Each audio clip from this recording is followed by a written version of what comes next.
चलो बिट्टू से शुरू करते हैं। जिससे पूछेंगे वो खड़ा होकर बोलेगा। आगे से शुरू करें। अच्छा, हमको जहाज में करेगा मत पूछिए। Yes sir. सबसे पहला हम 2 पार्ट से क्वेश्चन कर रहे हैं। बिट्टू तुम ही बताओ, ईदगाह पाठ में किसी भी पात्र का नाम बताओ। मतलब ईदगाह पाठ में किस किस व्यक्ति का नाम आया हुआ है। बुक बंद करो।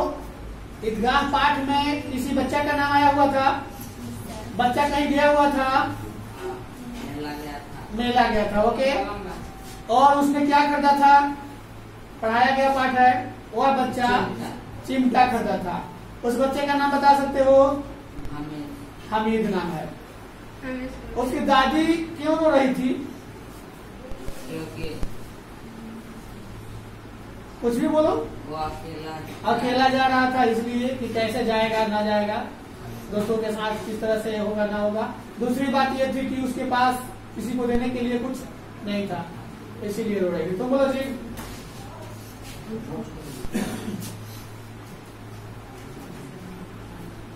बच्चा आखिरकार मिठाई के बदले चिमटा ही क्यों पसंद किया था? उसकी दादी के हाथ जलता है। यानी दादी खाना बनाती थी, रोटी बनाया करती थी तो हाथ जलता था। वह देखकर उस बच्चे को नहीं रहा गया, और जो पैसा दिया गया उस पैसे से उसने मिठाई ना खरीद कर चिमटा खरीद लिया। देखो कितना दूर तक बच्चा सोचा कि अगर मिठाई किनेंगे तो आज खा जाएंगे, फिर मतलब कुछ भी नहीं होगा, लेकिन मेला है तो कुछ ऐसा ले जाए जिससे देखकर दादी खुश हो और दादी को कभी दुख ना हो। तो अपनी दादी के लिए ये करता है क्या, चिमटा खरीद कर लाता है। दादी देख कर रोती है कि पैसा भी दिए थे तो खाया नहीं, चिमटा खरीद कर लाया। चलो तो बोलो जी, कर्मवीर में यानी कर्मवीर पाठ में कर्मवीर की पहचान क्या होती है? कर्मवीर की पहचान क्या होती है? कर्मवीर काम करने वाले का पहचान क्या होता है? काम ही उसका पहचान है। दशरथ माझी का नाम सुना है? नहीं सुना है? संस्कृत में पढ़ा होगा दशरथ माझी का। पहाड़ को अकेला काट कर रास्ता बना दिए थे। अब सोचो कि एक व्यक्ति जब पहाड़ को काट कर रास्ता बना देगा तो उसका पहचान क्या बन गया? उस कर्मवीर की पहचान वह काम बन गया। पहाड़ को काट के रास्ता बनाया तो उसका वह पहचान बन गया। अपने आप को अगर कर्मवीर साबित करना होगा तो क्या करोगे? अपने आप को, मान के चलो तुम्ही को अपने आप को कर्मवीर साबित करना होगा कि हम काम करने वाले हैं, तो क्या करोगे? जोर से बोलो। पंखा कर दो। काम करके दिखाना पड़ेगा। यानी कभी भी अपने आप को दिखाना। तुम्हारे घर के लोग कहते हैं कि कोई काम नहीं करता है, घर के लोगों के मुंह से अगर सुनना चाहते हो कि हम काम करते हैं तो क्या करना पड़ेगा? काम करना पड़ेगा। कोई भी काम करना पड़ेगा, बिना कहे करना पड़ेगा, और अपने ध्यान में रखना होगा कि कौन कौन से काम हमको करना है। ओके, तो बोलो जी, तुमने बाल गोविंद भगत का पाठ पढ़ा था। बाल गोविंद भगत क्या थे? गृहस्थ रहते हुए भी क्या थे? साधु, कबीरपंथी के जैसा। साधु तो नहीं कहा जा सकता है, लेकिन उसी के प्रवृत्ति के। उनके कितने बच्चे थे? बच्चे को क्या हुआ था? सर मर गया। उसकी पत्नी क्या कर रही थी मरने के बाद?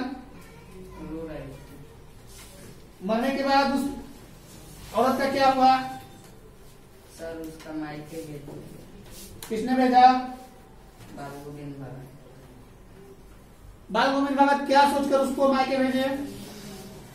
इसका जीवन मतलब दूसरी शादी कर दिया जाए। जी सर। अगला मतलब बाल गोविंद भगत का क्या हुआ? अंत में बाल गोविंद भगत को क्या हुआ? सर मर गए।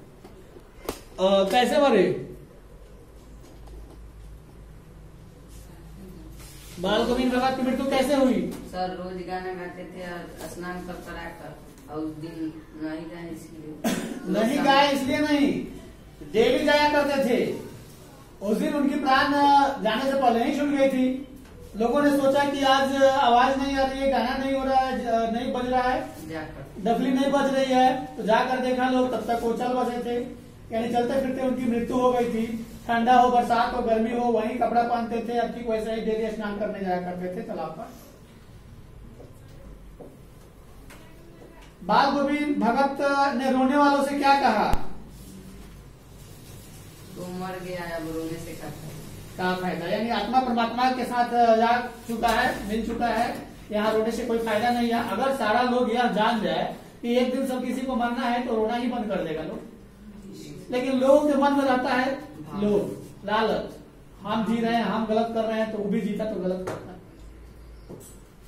यहाँ तो सब कोई हरिश्चंद्र है नहीं। धरती पर अगर सारा कोई हरिश्चंद्र हो जाएगा तो यह धरती स्वर्ग से भी बढ़ के हो जाएगा।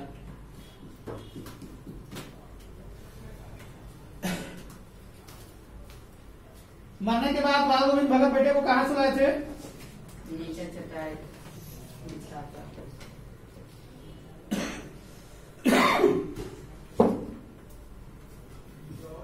चुल्लू भर पानी का अर्थ क्या होता है?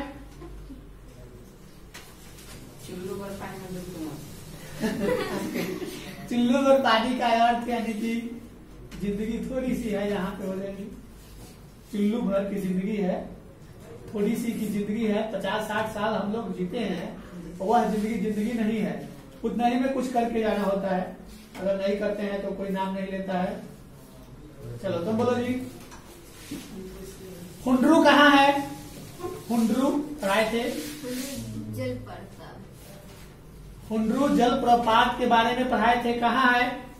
बिहार में कि झारखंड में? झारखंड में। ओके। हुंडरू लोग क्यों जाते हैं घूमने के लिए? वहाँ कैसी जगह है घूमने वाली? मतलब क्या है, क्या देखने लोग जाते हैं?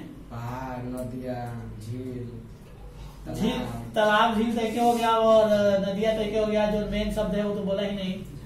झरना। कौन बोला है? फिर से क्या? फूल पौधा, पक्षी। मेन झरना को देखने जाते हैं लोग वहाँ।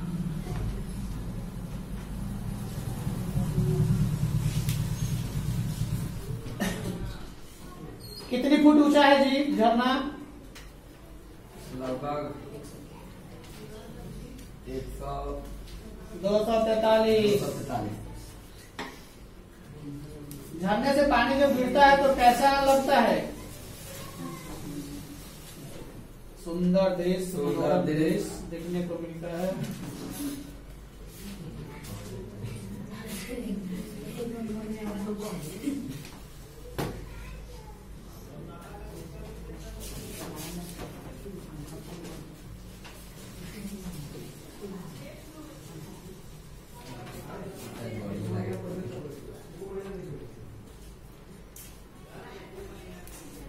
बैठो, तुम बोलो।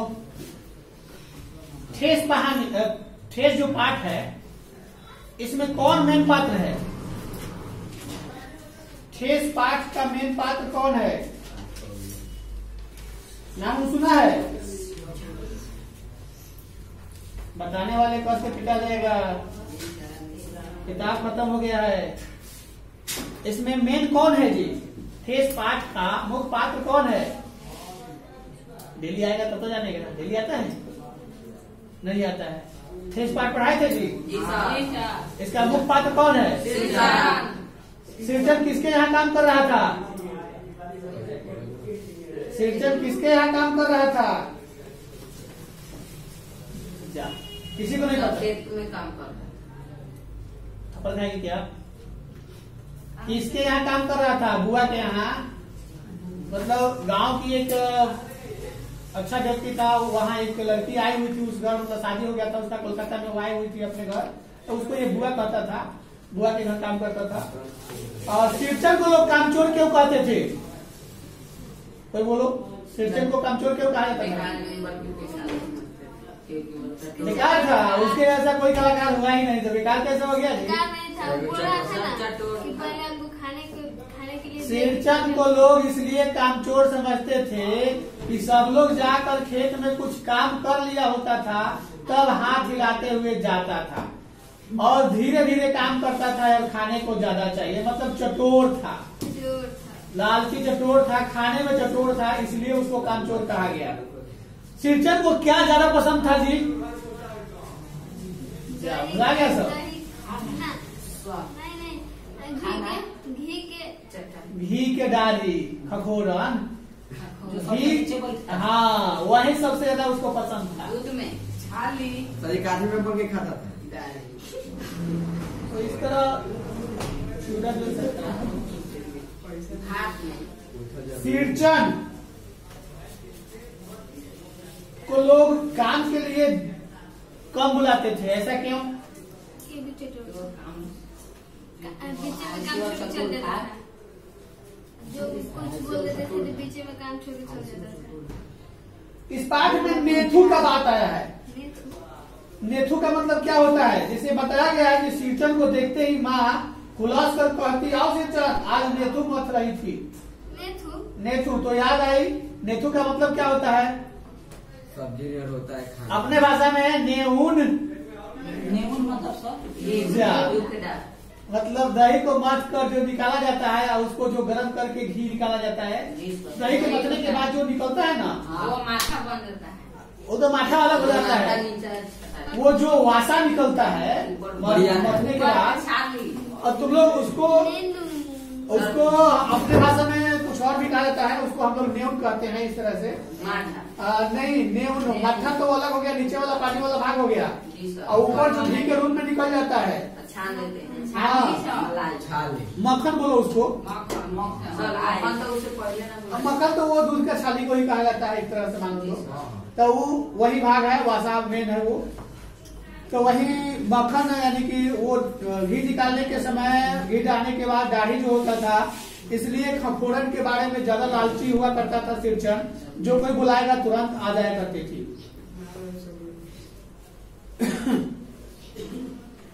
सिरचन का काम कैसा था जी? मतलब काम कैसा करता था? खराब कि अच्छा? अच्छा सिरचन जैसा आज कोई कारीगर होबे नहीं किया। हम मानते हैं कि सिरचन देरी से काम करता था, मिहीन काम करता था, इतना सुंदर कलाकारी करता था कि अधूरा चटाई लेकर जा रही थी। उस लड़की का नाम क्या है? मानू दीदी। तो वह लड़की अपने घर लेके गई थी एक बार, कुछ बना के दिया था, तो वहां के लोग खूब पसंद किए थे, और फिर लेके जा रही थी अधूरा चीक चटाई, और पैर पोछने वाला भी था। मतलब इस तरह से बना पूरा बना के, तो अधूरा बनाकर छोड़ दिया था। आखिरकार सिरचन ने अधूरा काम क्यों छोड़ा था? क्योंकि उसकी चाची ने कुछ बोला। चाची बोली थी कि भाभी बोली थी? क्या बोली थी भाभी? पान के साथ ज्यादा का डिमांड किया था। तो वही बोली, यानी कि मानू ने उसको दिया था पान। पान उसको देने के लिए नहीं बोला गया था, कोई मेहमान आया था उसको देने के लिए बोला गया था। तो मानू ने इसको भी बढ़ा दिया। अगर मान के चलो तुम्हारे घर कोई काम करने वाला आए और कोई मेहमान आए, तो मेहमान को चाय दोगे तो काम करने वाले को नहीं दोगे? यहाँ इंसानियत नहीं मरा है, अभी जिंदा है, इसलिए उसको भी दे दिया जाता है। तो उसको भी पान दे दिया गया। तो गमकोबर डिबिया से ज्यादा का डिमांड किया। इस बात को लेकर भाभी ने कुछ ऐसे अपशब्द बोल दिए चटोर कहीं का, तो उससे वो नाराज हो गया। जितना काम किया था बहाना बनाकर उतना अधूरा काम छोड़ के बोला कि फिर कभी आकर कर देंगे। कर देंगे। कल नहीं बोला, फिर कभी का मतलब कि कभी नहीं। तो अधूरा काम छोड़ के गया, तो फिर नहीं आया। बात हुआ था मोहर छाप वाली धोती की देने की, लेकिन काम करने नहीं आया, और अपने घर बैठकर उससे भी बढ़िया काम करके बना कर रखा था। मानो जिस दिन जा रही थी ना, अपने से जाके ट्रेन में चढ़ के उसको दिया। मानो देख कर रोते रह गई। पैसा दे रही थी, नहीं लिया, बोला कि ये मेरे तरफ से भेंट है। यह सोचकर कि जब वह अधूरा काम लेकर जाएगी तो वहां के लोग क्या सोचेंगे, और अधूरा काम को देखकर वो रो रही थी कि इतना कलाकारी किया है लेकिन अधूरा छोड़ दिया, अब जाएंगे तो क्या लोग कहेगा। अब उस बात को याद ही कर रही थी, तब तक ये चिल्लाते हुए ट्रेन में चढ़ा और दिया। तो इंसानियत किसके अंदर थी? सिरचन के अंदर।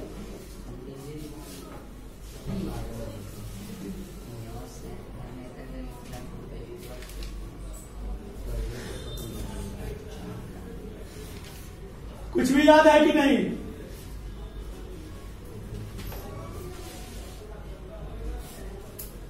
गांव के किसान इंसान सृजन को क्या समझते थे?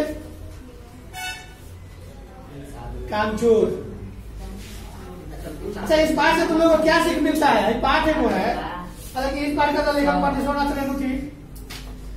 हाई पाठ है कि लब पे, यानी कि बच्चों की दुआ, लब पे आती है दुआ बन के तमन्ना मेरी, जिंदगी सब की सूरत हो खुदा आई मेरी, दूर दुनिया का मेरे दम से अंधेरा हो जाए, जगह हर जगह मेरे चमकने से उजाला हो जाए, हो मेरे दम में यूं ही मेरे वतन की जिन्नत, जिस तरह फूल से होती है चमन की जिन्नत, जिंदगी हो मेरी परवाने की सूरत या रब, इल्म की समझ से हो मुझको मोहब्बत या रब, हो मेरा काम गरीबों की हिमायत करना, दर्दमंदों की से जयफों से मोहब्बत करना, मेरे अल्लाह बुराइयों से बचाना मुझको, नेक राह पे चलाना मुझको, नेक राह हो उस पे चलाना मुझको।